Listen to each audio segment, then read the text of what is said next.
அன்பிற்குரிய அருமை பெருமக்களே, சுபகுடைய தொழுகையை தொழில் முடித்துவிட்டு அமர்ந்திருக்கிறோம்.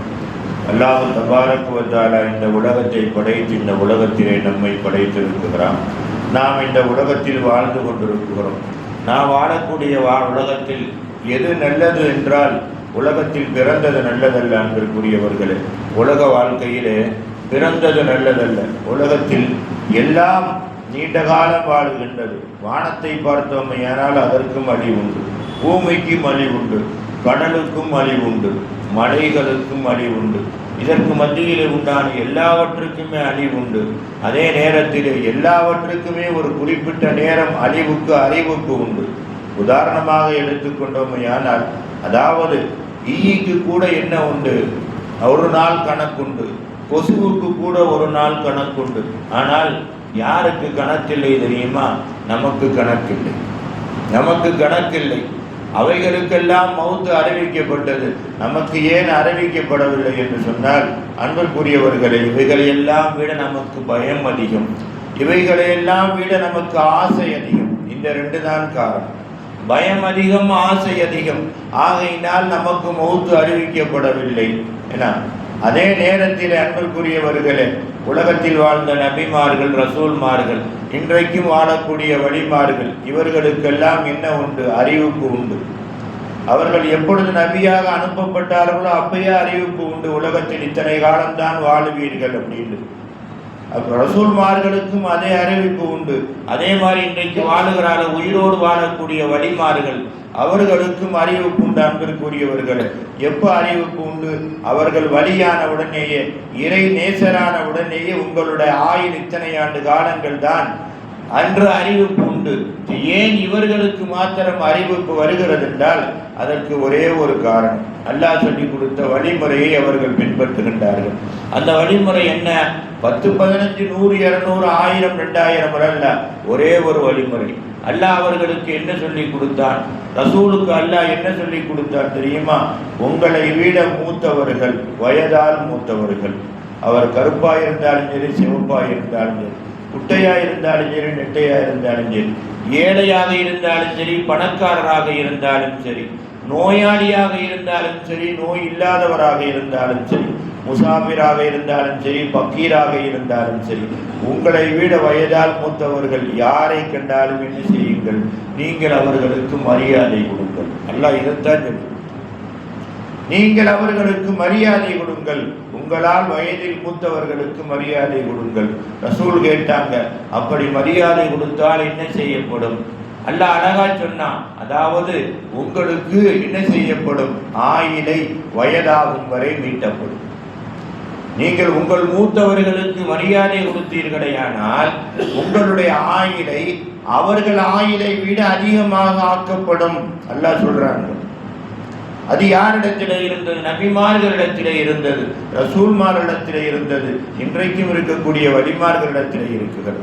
நீங்கள் வலிமார்களை யாரோ ஒருத்தரை தேடி பாருங்கள், அந்த பாக்கியத்தை அல்லாஹ் உங்களுக்கு கொடுக்கணும், எங்களுக்கு கொடுக்கணும். அந்த வலிமார்களிடத்திலே போனோமையானால் நம்ம சின்ன வயசில் உள்ளவங்க போனால் கூட எழுந்திருச்சு கொடுப்பாங்க, மரியாதை கொடுப்பாங்க. அதைத்தான் அல்லாஹ் சொன்னான், உங்களால் வயதால் மூத்தவர்களை நீங்கள் கண்டால் என்ன செய்யுங்கள்? மரியாதை கொடுங்கள். கொடுத்தால் அவர்கள் ஆயுளை விட என்ன செய்யப்படும்? உங்கள் ஆயுள் நீட்டிக்கப்படும். ஏன்னு கேட்டாங்க, நீங்கள் உங்களால் வயதால் மூத்தவர்களுக்கு மரியாதை கொடுத்தால் அவர்களுடைய துஆ உங்களுக்கு கிடைக்கும். என்னங்க குறைஞ்சிட போகுது? அவர்கள் துஆவின் மூலமாக உங்களுடைய ஆயுள் மீட்டப்படும். அடுத்து அல்லாஹ் சொன்னா, அவ்வளவுதானா ரசூல் கேட்டாங்க. ரெண்டாவது அல்லாஹ் சொன்னா, அதாவது நீங்கள் மரியாதை கொடுப்பதால் அவர்களுடைய ஆயுளை விட உங்களுடைய ஆயுள் மீட்டப்படும், அவர்களுடைய துஆவை கொண்டு. அது மாத்திரமில்லை, நீங்கள் வயதான பின்னால் உங்களுக்கு பிள்ளைங்க இருக்கிறாங்க. அடுத்த பிரச்சனை, உங்களுக்கு பிள்ளைங்களே இல்லாவிட்டாலும் கூட என்ன செய்யப்படும்? யாரோ ஒருவரின் மூலமாக வயதான காலத்தில் உங்களை பராமரிப்பதற்கு அல்லாஹ் ஏவுவான். அழகா சொன்னான். உங்க பிள்ளைங்க தான் உங்களை பராமரிக்கின்ற அவசியம் கிடையாது.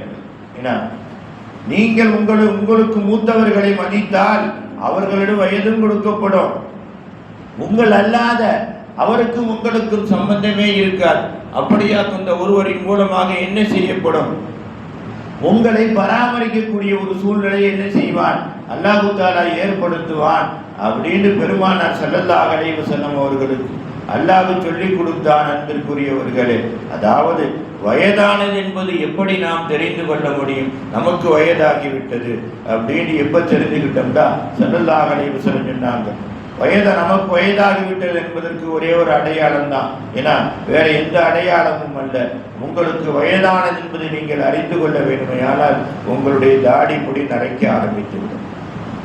1-2 நரைக்காது, 1-2 நரைக்காது. உங்களுடைய தாடி முடிகளில் அதிகமானது உங்களுக்கு நரையாகிவிட்டது. ஆனால் நீங்கள் என்ன செய்து கொள்ளுங்கள், உங்களுக்கு வயதாகிவிட்டது என்பதை தெரிந்து கொள்ளுங்கள். வயசை வச்செல்லாம் நீங்க முடிவு பண்ண வேணாம். அல்லாஹ் சொல்றான், வயசை வச்செல்லாம் நீங்க முடிவு பண்ண வேணாம். உங்களுடைய தாடி முடி வெள்ளையாகிவிட்டால், அதிகமானது வெள்ளையாகிவிட்டால் நமக்கு வயதாயிருச்சுன்னு நினைச்சுக்கங்க. அப்ப என்ன செய்யற சூழ்நிலை கேட்கிறாங்க, அந்த தாடி முடி வயது அதிகமாகி வெள்ளையாகிவிட்டது. உங்களுடைய உலக ஆசையை உள்ளங்கையிலே வையுங்கள். என்ன செய்ய வேணாம், உள்ளத்திலே வைக்காதீர்கள். அல்லாஹ்வுடைய ஆசையை உள்ளத்திலே வையுங்கள். சரி, உள்ளங்கையில உலகத்தை வச்சு அல்லாஹ்வை உள்ளத்திலே வைத்தால் உலகம் கிடைக்குமா? அல்லாஹ்வை யார் உள்ளத்திலே வைக்கிறார்களோ அவர்களுக்கு உலகம் என்பது உள்ளங்கைக்கு வந்துவிடும். கஷ்டப்பட்டு உலகத்தை தேட தேவையில்லை. உலகத்தை தேடுங்க, அதே நேரத்தில் அல்லாஹ்வை அதிகமாக தேடுங்கள். அப்படி தேடுவதினால் உங்களுக்கு வயதாகுவதற்கு முன்னால் எதையெல்லாம் சந்தோஷமாக சாப்பிட்டீர்களோ கொடுத்தீர்களோ அதை விட அதிகமாக சாப்பிடலாம், குடிக்கலாம். என்ன வராது, நோய் என்பது உங்களுக்கு ஏற்படாது. ஏன் காரணம் என்ன, உள்ளத்தில் அல்லாஹ் இருக்குகிறான். அவன் என்ன செய்வான், உங்களுக்கு எந்த தடங்களும் எந்த தடுப்பும் எந்த நோயும் வராமல் பாதுகாப்பான் அப்படின்னு அல்லாஹ் சொல்லி கொடுத்தான். அன்பிற்குரிய அருமை பெருமக்கள், ஆகையினால் என்ன செய்யணும், நமக்கு மூத்தவங்க யாரா இருந்தாலும் சரி, எந்த ஜாதிக்காரவங்களா இருந்தாலும் சரி, நாம் மதிக்க பழகி கொள்ள வேண்டும். அடுத்தபடியாக நம்மளுடைய தாடி முடி வெள்ளையாக ஆரம்பித்து விட்டது. ஆனால் நமக்கு வயதாயிருச்சு, இன்னும் உலகத்தில் இன்னும் அதிகமான காலங்கள் வயதாக வேண்டுமே. ஆனால் என்ன செய்யணும், அல்லாஹ்வை உள்ளத்திலே வைத்து உலகத்தை உள்ளங்கையிலே வைத்து வாழ ஆரம்பித்தால் நம்ம கூட உலகம் வந்துகிட்டே இருக்கும். வேணுங்கிறெல்லாம் அனுபவிக்கலாம். இல்ல மாறாக வயதாக அல்லாஹ்வை உள்ளங்கையிலே வைத்து உலகத்தை உள்ளத்தில் வைத்தோமே ஆனால் உலகம் நம்மளை விட்டு விரண்டோடும். அல்லாஹ் நம்மளுடைய விரல்களை விட்டு தானாக வெளியாகுவதற்கு ஆரம்பிப்பார். அன்பிற்குரியவர்கள், இதுதான் என்ன, நபிமார்கள் ரசூல்மார்கள் எல்லாம் உலகத்தில் நீண்ட காலம் வாழ்ந்ததற்கு காரணம். ஒன்ன சொல்லி முடிக்கிறேன். ரசூல் ஸல்லல்லாஹு அலைஹி வஸல்லம் 63 வயசு தான் வாழ்ந்தாங்க. ஆனா அவங்களுடைய வயசு என்னண்டா 126 வயசு. 126 வயசு என்னன்னு கேட்டாங்கடா, மேராஜுக்கு போனதிலேயே 63 ஆண்டு காலங்கள் உலகத்தில் இருந்து அமல் செய்தால் என்ன நன்மை கொடுக்குமோ எல்லாம் கொடுக்கப்பட்டது. இது கேட்டாங்க இஸ்ராயேலில், உங்களுடைய ரூகை வாங்க சொன்னான் அல்லா. ஸல்லல்லாஹு அலைஹி வஸல்லம் கேட்டாங்க, என்னுடைய வயது 123 அல்லவா, 126 அல்லவா, ஏன் இப்பொழுது ஆயிலை, என்னுடைய ஆயிலை கூப்பிட வந்திருக்கிறீர்கள்? அப்போ சொன்னாங்க, மேராஜிலே 63 ஆண்டு காலங்கள் போய்விட்டது. எப்படி போச்சுன்னு கேட்டாங்க. நான் ஒரு மனிதன் உலகத்தில் 63 ஆண்டு காலங்கள் வாழ்ந்தால் எதையெல்லாம் பார்ப்பானோ, எதையெல்லாம் அனுபவிப்பானோ, அதையெல்லாம் ஒரே இரவிலே இங்கிருந்து கிளம்பி அல்லாஹ்வை சந்தித்து திரும்பி வருவதற்கு முன்னால் உங்களுக்கு அல்லாஹ் காட்டி முடித்து விட்டார். அப்போ அதற்கு பின்னாடி யார் ரூகுவாக்குவா? இஸ்ராயேல் சொன்னார், நான் தான் வருவேன். என்னுடைய ரூகை எல்லாம் கைப்பற்றுகின்ற வரைக்கும் நான் தான் உலகத்தின் ரூகை கைப்பற்றுவேன் அப்படின்னு சொன்னவோட தான் என்ன செஞ்சாங்க ரசூலுல்லாஹ். அன்பிற்குரியவர்களே, ரூகை வாங்குவதற்கு ஆசைப்பட்டார்கள். ஆக இதுதான் நல்லோர்களுடைய வழிமுறை, நல்லோர்கள் வாழ்ந்த வாழ்க்கை. இந்த வாழ்க்கையை நாமும் பின்பற்றினால் இந்த நாள் அல்ல, நம் வாழ்வில் சந்திக்கும் ஒவ்வொரு நாளும் அல்லாஹ் நம்மளோடு இருப்பான். இந்த உலகம் நம் கூட இருந்து நமக்கு அடிமையாக இருக்கும் என்ற விஷயத்திலே சந்தேகமில்லை. அந்த வாழ்க்கையை வாழ்ந்து அல்லாஹ் ரசூலுக்கு பிடித்தமான மக்களாக நாம் உலக வாழ்க்கையை நடைபோட்டால் இந்த நாள் அல்ல, நம் வாழ்வில் சந்திக்கும் ஒவ்வொரு நாளும் நன்னாளாக திருநாளாக இருக்கும் என்பதிலே சந்தேகமில்லை. அந்த நல்ல வாழ்க்கையை நமக்கல்ல, உலகில் வாழும் முஸ்லிம்கள், முஃமின்கள், முத்தகீன்கள் அனைவர்களுக்கும் எல்லா செல்வ பாக்கியத்தோடு அல்லாஹ் தந்த அருள் புரிவானாக. வாஹிர தஅவானா அல்ஹம்துலில்லாஹி ரப்பில் ஆலமீன். அல்லாஹும்ம ரப்பனா ஆத்தினா ஃபித் துன்யா ஹஸனா வ ஃபில் ஆখিরাতি ஹஸனா வ கினா அஸாபன்னார். வ ஸல்லி அலன் நபி சய்யிதினா வ நபீனா மௌலானா முஹம்மத் வ அலா ஆலிஹி வ அஸ்ஹாபிஹி அஜ்மஈன் பிரஹ்மதிக யா அர்ஹமர் ராஹிமீன். வல்ஹம்துலில்லாஹி ரப்பில் ஆலமீன். ஸல்லல்லாஹு அலா முஹம்மத் ஸல்லல்லாஹு அலைஹி வஸல்லம். ஸல்லல்லாஹு அலா முஹம்மத் ஸல்லல்லாஹு அலைஹி வஸல்லம். ஸல்லல்லாஹு அலா முஹம்மத் யா ரப்பி ஸல்லி அலைஹி வஸல்லம். அஸ்ஸலாமு அலைக்கும்.